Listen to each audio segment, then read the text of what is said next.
Hello, I'm Erin, and I'm here to talk to you all today about skipping senior year and the many lessons that I learned not going to school. So I'll do a little backtracking. I was diagnosed with asthma in 5th grade, and it wasn't really a big deal. In fact, through middle school is kind of a blessing because I was a little chubby and lazy, so it got me out of gym class all the time.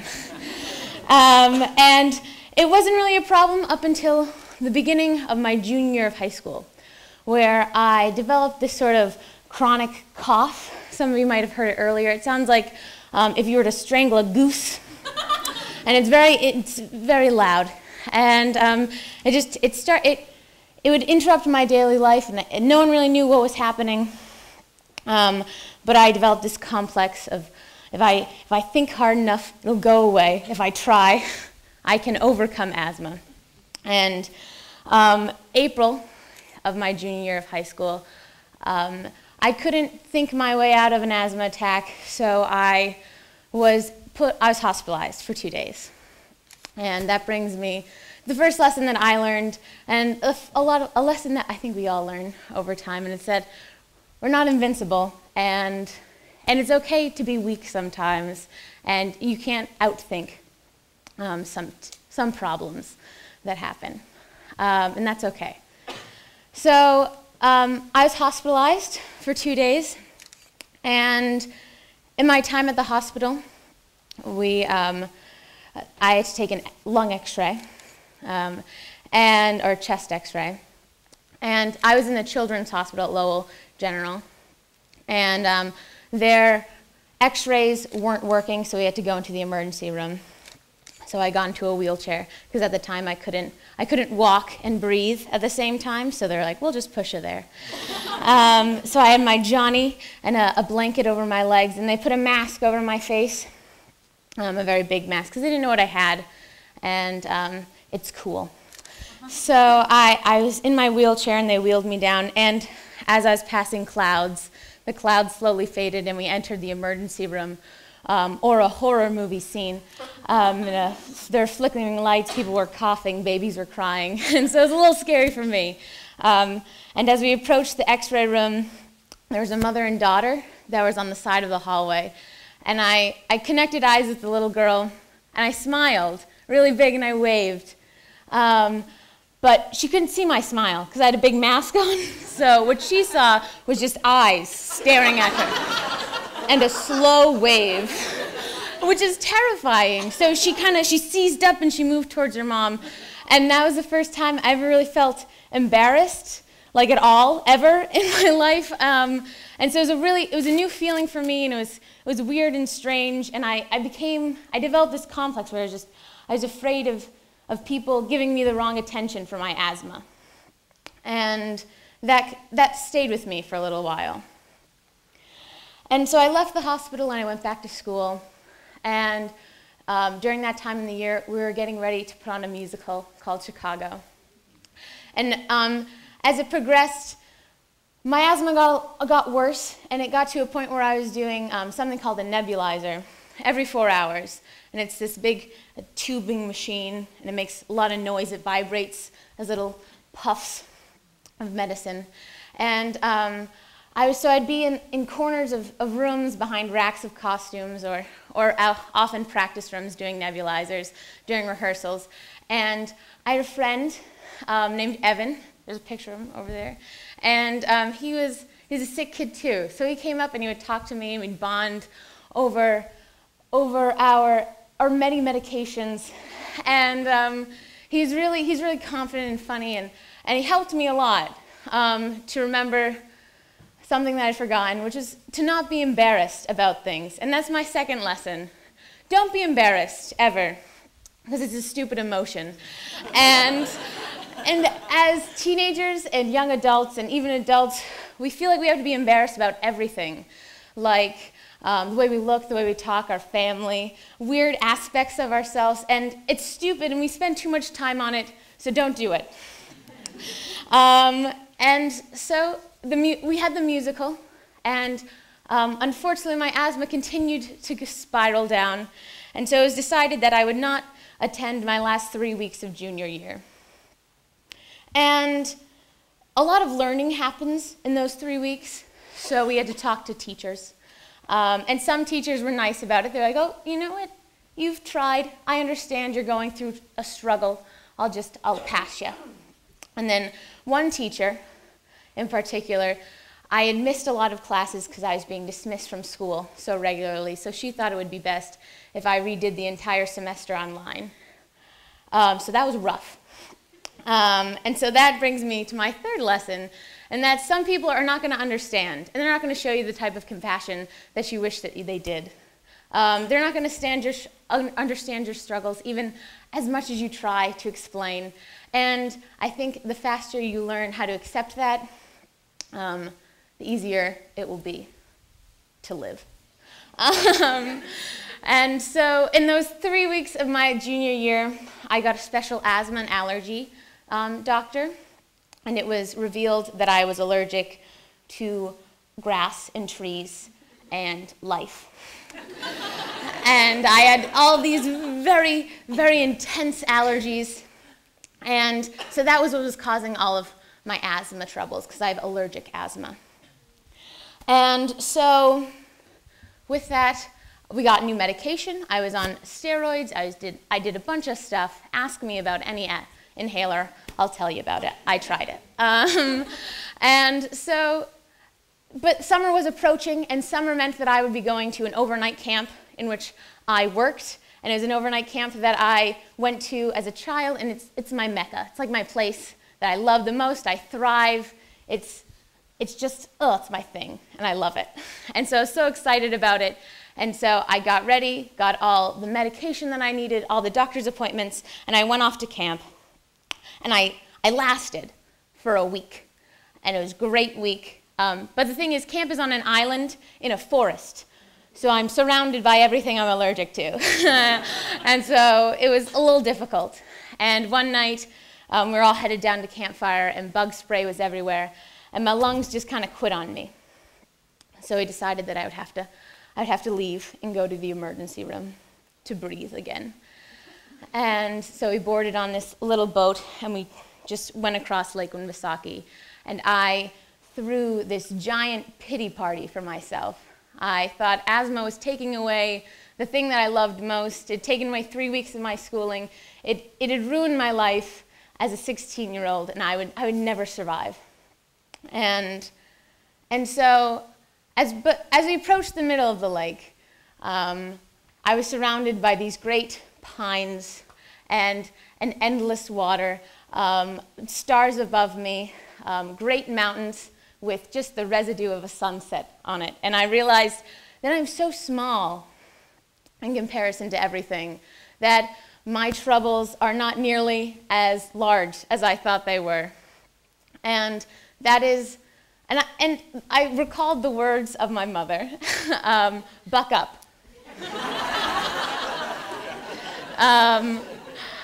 And so I was there in the middle of the lake, and I suddenly realized all these things, and that is my fourth lesson to you, and it's buck up, because you're small.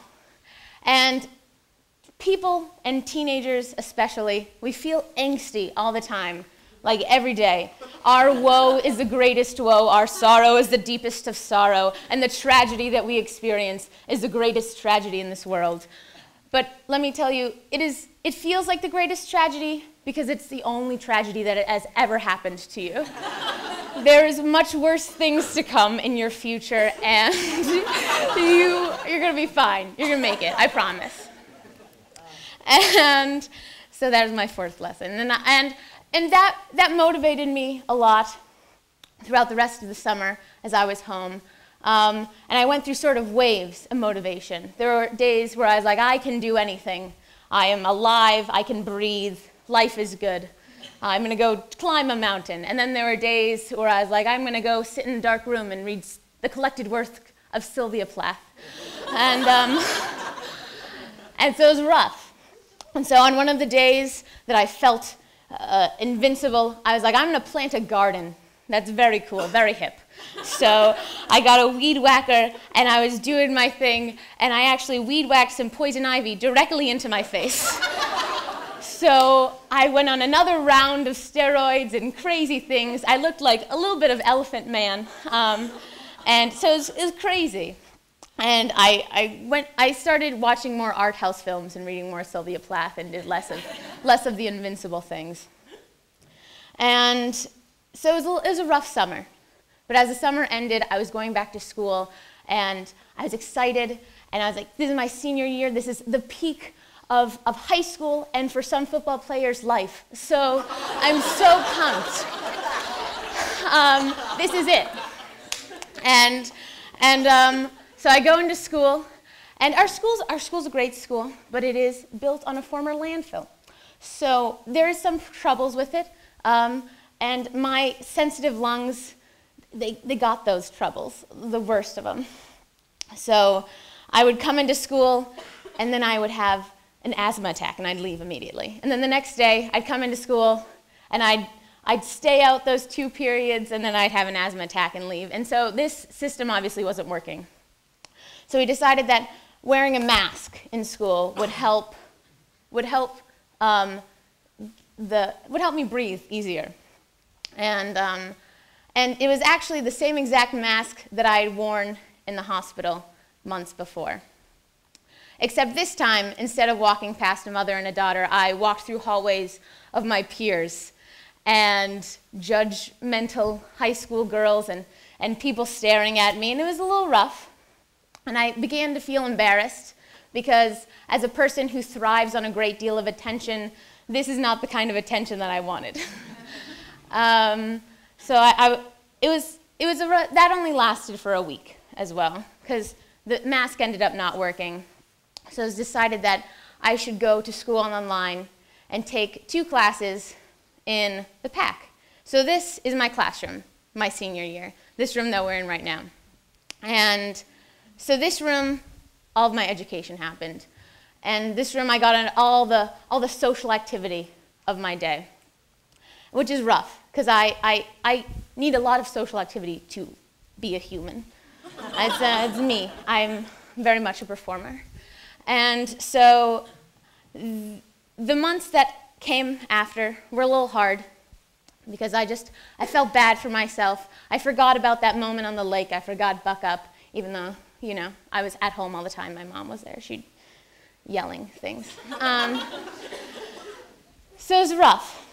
But as the months continued, I also was starting to apply to college.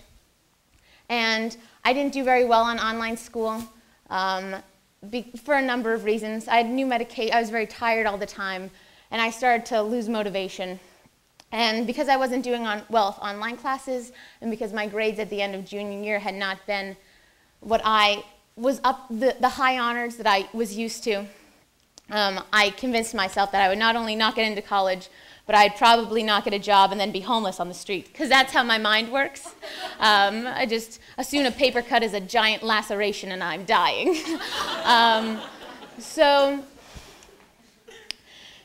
this is my next lesson is that the world is not ending. So even a lot of troubles we see can be magnified often by just a little bit of stress.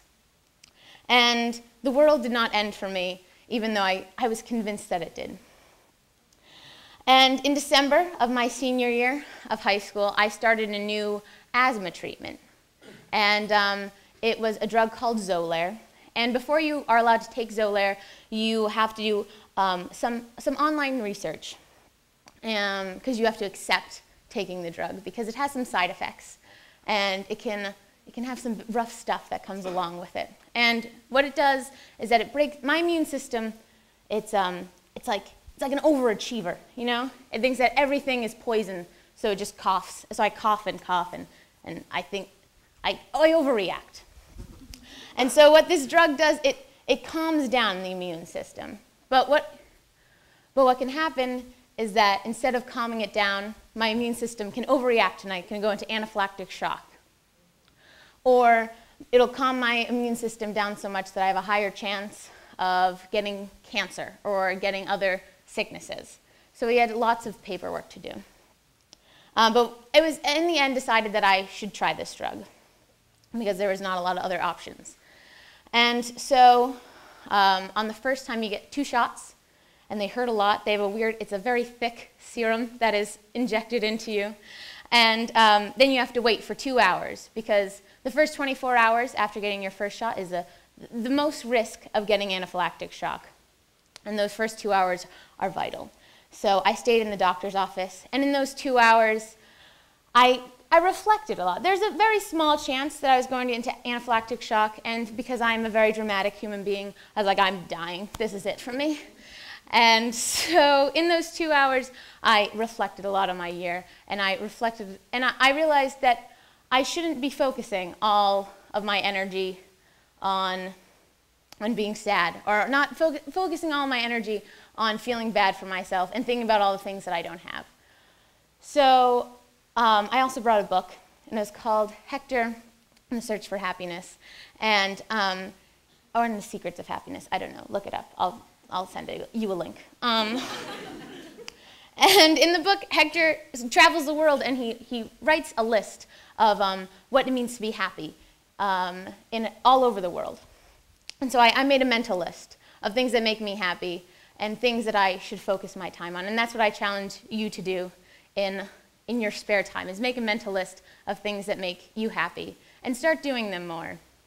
And so what it was for me was I liked to write plays a lot, so I wrote a lot of plays.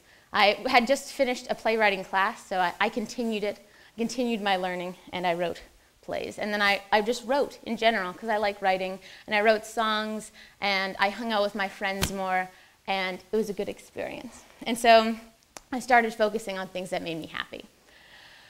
And yeah, and so one of the things that made me happy was songwriting, and I started to write songs to myself, giving advice to me.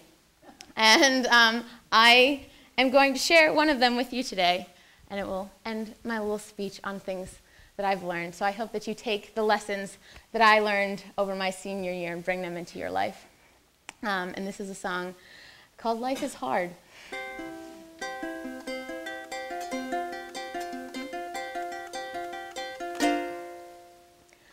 There was a young girl down and confused, went to an older woman who was kind, soft-spoken, very nice, and asked her for some advice.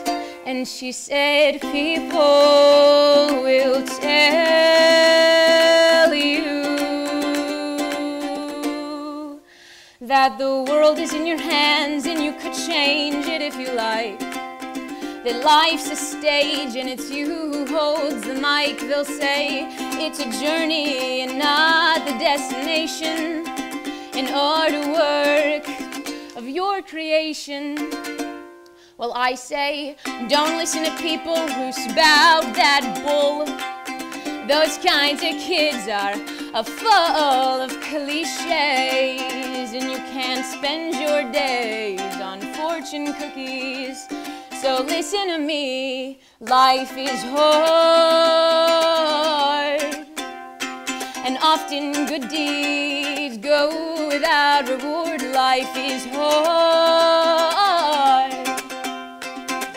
and you can walk forever without getting very far. Oh, and I know you'll try to live without regret, but you'll have some when things are said and done. And I know that you'll always try your best. Sometimes it seems that failure never rests, and there will be people who don't like you, who disapprove of the things you do, people of whom you cannot change. Just to know that no one is the same, and life is hard, and often good deeds go without reward. Life is hard. You can walk forever without getting very far. And don't you dare convince yourself that this life is fair, 'cause you'll have bad days, you'll have horrid days, Please know in this time disaster is blind, 'cause you'll have good times, oh great times, filled with loud laughs and cheap wine, and you'll meet good people, know great people, meet wonderful people, and they'll make you forget all your regrets, and they'll make you dream, and they'll make life seem not so hard.